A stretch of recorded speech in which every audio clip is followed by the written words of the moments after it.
वक्रतुंड महाकाय सूर्यकोटि समप्रभा।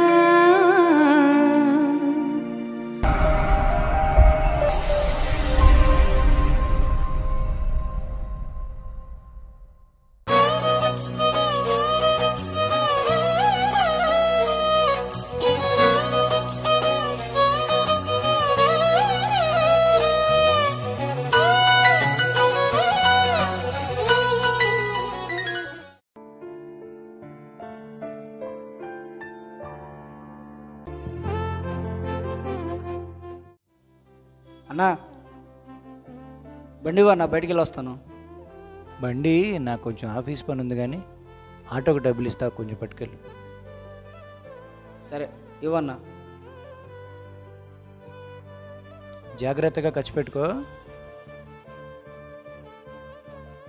ఛీ, మా అన్నయ్యకి నా మీద అసలు ప్రేమే లేదు. బండి ఇమ్మంటే ఇవ్వలేదు. ఛ,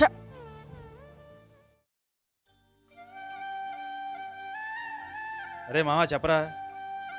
అవునరా, రాత్రి 50,000 వచ్చిన బెట్టింగ్లో ఈరోజు 1,00,000 రూపాయలు వేద్దాం అనుకున్నా. ఏమంటావు మరి?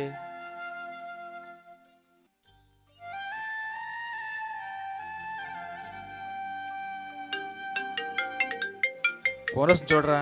ఎవరో చూడు, ఫోన్ చూడు. హలో, డబ్బులు పంపిస్తావు 10,000. ఇస్తాను, కొద్దిగా టైం కావాలి. కొద్దిగా గిద్దిగా కాదు, సాయంత్రం ఇంటికి వస్తా. డబ్బులు ఇవ్వకపోతే వద్దు వద్దు, ఇంటికి రావద్దు. నేనే ఎలాగోలా చూసి నీకు అమౌంట్ ఇస్తాను. ప్లీజ్ ఇంటికి రావద్దు. సరే. ఏంట్రా మహేష్, ఏంటి రోజు చాలా హ్యాపీగా ఉంటావు, సంతోషంగా ఉంటావు, ఏంటి ఈరోజు డల్గా ఉన్నావు? ఏంటి అసలు ఫోన్ ఏంటి, సంగతి ఏంటి? ఏం లేదురా, నిన్న సేస్కే మ్యాచ్ చేశాను. 10,000 రూపాయలు పోయాయి. 10,000 కట్టాలి వాడికి. ఏం చేయలేము, అర్థం కావట్లేదురా. అరే మా, ఏమైనా హెల్ప్ చేస్తావా? హెల్ప్ చేయరా ప్లీజ్ రా. వీడేంట్రా నాకు ఫిట్టింగ్ పెట్టాడు? నా దగ్గర ఎక్కడేరా, 1 రూపాయి కూడా లేదు.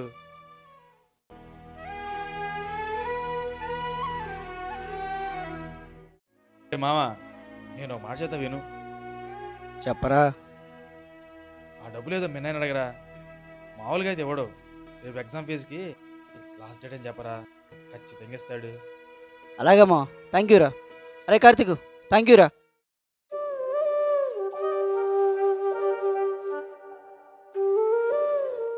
అన్నయ్య ఒక్క నిమిషం.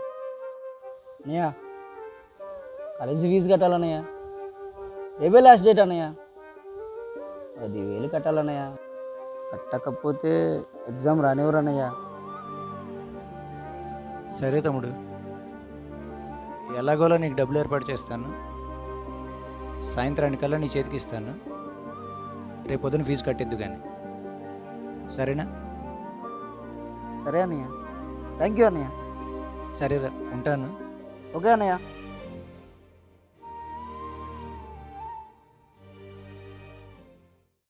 ఎలాగైనా అన్నయ్య డబ్బులు ఏర్పాటు చేస్తానన్నాడు.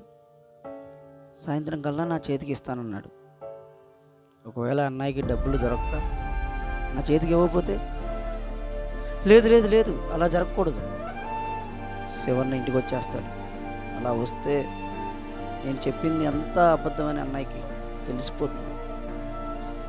అరే భగవంతుడా.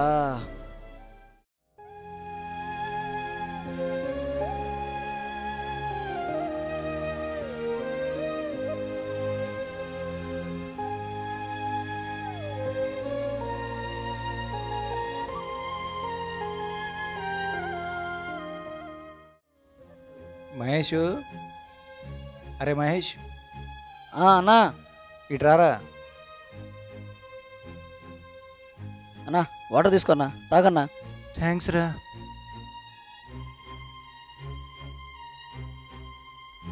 కూర్చోరా. అన్నయ్య డబ్బులు.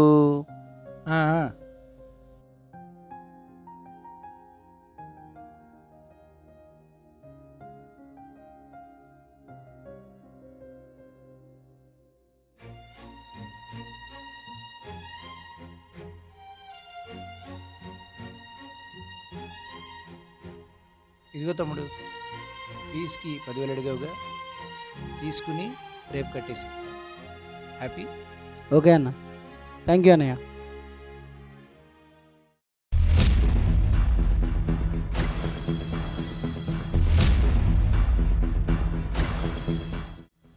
అన్న నమస్తే అన్న. నమస్తే. ఏమిరా మహేష్, లేట్ అయింది? అన్న డబ్బులు తెచ్చానన్న.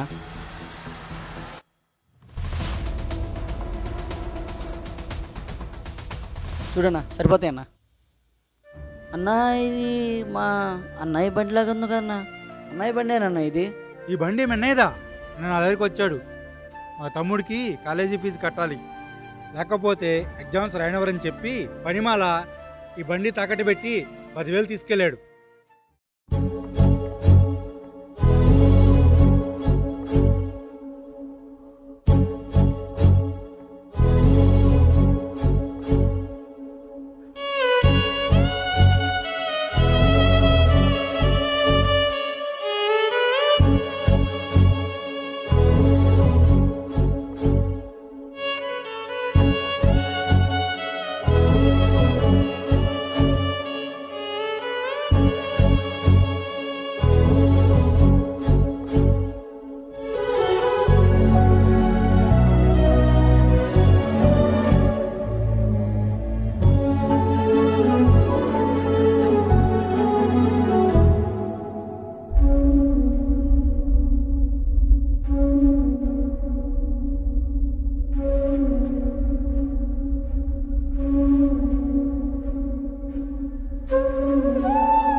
నువ్వు అతని తమ్ముడువా? నేనే కాలేజీ ఫీజు కట్టాలని అబద్ధం చెప్పి నేను మెన్నయ్యకి ఇచ్చిన 10,000 తీసుకొచ్చి మళ్ళీ తిరిగి నాకే ఇస్తున్నావురా? ఎంత గొప్ప తమ్ముడురా! అలాంటి వ్యక్తిని మోసం చేయడం చాలా తప్పురా.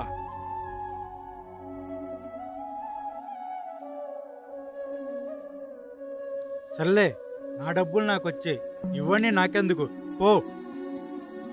అన్నా ఈ విషయం అన్నకి చెప్పొద్దన్నా, ప్లీజ్ అన్నా. నేనెందుకు చెప్తాను? నా డబ్బులు నాకు ముఖ్యం.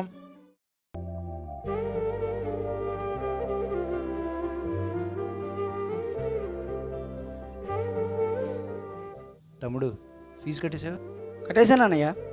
Okay, very good. నీకు ఇష్టమని సాంబారు, అప్పడాలు, వడియాలు బాక్సులో పెట్టించాను, తిను.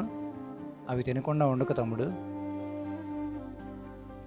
రే మరి ఉన్నాయో లేదో ఈ 500 కూడా ఉంచు. ఏమన్నా అవసరమైతే ఫోన్ చేయి. వెళ్ళొస్తా తమ్ముడు.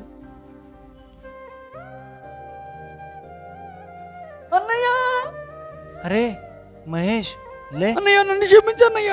క్షమించేదేంట్రా, లే, బాధపడకరా. అన్నయ్య నీకు అబద్ధం చెప్పానన్నయ్య. అబద్ధమా? క్రికెట్ బెట్టింగ్లో ఓడిపోయాను అన్నయ్య. 10,000 కట్టాల్సి వచ్చింది అన్నయ్య. ఎలా కట్టాలో తెలియక కాలేజీ ఫీజు అని అబద్ధం చెప్పి నీ దగ్గర 10,000 తీసుకుని కట్టాను అన్నయ్య. తమ్ముడు బాధపడద్దు, నీ తప్పు నువ్వు తెలుసుకున్నావు, అచ్చాలు. బండి 10,000 పోనే. తమ్ముడు ఒక్కటి గుర్తుపెట్టుకో, ఊరికే వచ్చే రూపాయి ఎప్పటికీ నిలవదు. నీ కష్టంతో, శ్రమతో, చెమట చెందించి సంపాదించే రూపాయితోనే నీకు ఆనందం కలుగుతుంది. కానీ తమ్ముడు, డబ్బు ఈరోజు వస్తుంది, రేపు పోతుంది. కానీ నువ్వు తప్పు చేస్తే నీ మీద పడే మచ్చ జీవితాంతం నిన్ను వెంటాడుతూనే ఉంటుంది. ఎదురు దెబ్బలు తగిలితేనే కదా అక్కడ ఒక రాయి ఉందని తెలిసి మనం ఆచితూచి అడుగు వేస్తాం. ఉలి దెబ్బలు తగిలితేనే రాయి శిల్పం అవుతుంది. నువ్వు నేర్చుకున్న ఈ పాఠం నీ లైఫ్ లాంగ్ ఎంతో ఉపయోగపడుతుంది. ఇక్కడి నుంచి ఇలాంటి ప్రమాదకరమైన బెట్టింగుల జోలికి వెళ్ళొద్దు. ఇంకెప్పుడు నాకు అబద్ధం చెప్పనని, తప్పు చేయనని, ఇలాంటి బెట్టింగుల జోలికి వెళ్ళనని ప్రామిస్ చేయి. అలాగే అన్నయ్య, ఇక నుంచి నీకు అబద్ధం చెప్పి ఎటువంటి తప్పు చేయనన్నయ్య. ఆ బెట్టింగ్ జోలికి అసలు అన్నయ్య. నన్ను క్షమించన్నయ్య.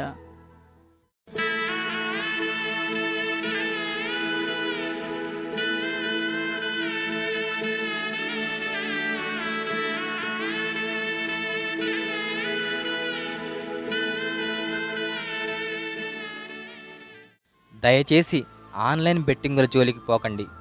బెట్టింగులు వేసి లక్షలు అప్పుల పాలై పంజరంలో చిక్కుకుపోయి ఎటూ వెళ్ళలేని పరిస్థితిలో, దిక్కుతోచని స్థితిలో ఎంతోమంది యువత ఆత్మహత్యలు చేసుకుంటున్నారు. అలా చేయటం వలన వాళ్ళతో పాటు వాళ్ళ కుటుంబం కూడా రోడ్డున పడుతుంది. లక్షలు గడించాలి అనే ఆరాటం కన్నా నువ్వు కష్టపడి నీతిగా సంపాదించే 100 రూపాయలు చాలు. నువ్వు నీ కుటుంబం చాలా సంతోషంగా బ్రతకొచ్చు. దయచేసి మనల్ని నవమాసాలు మోసి కని పెంచి ఎంతో అపురూపంగా చూసుకునే దేవుడు లాంటి తల్లిదండ్రులకు గర్భశోకాన్ని మిగల్చకండి.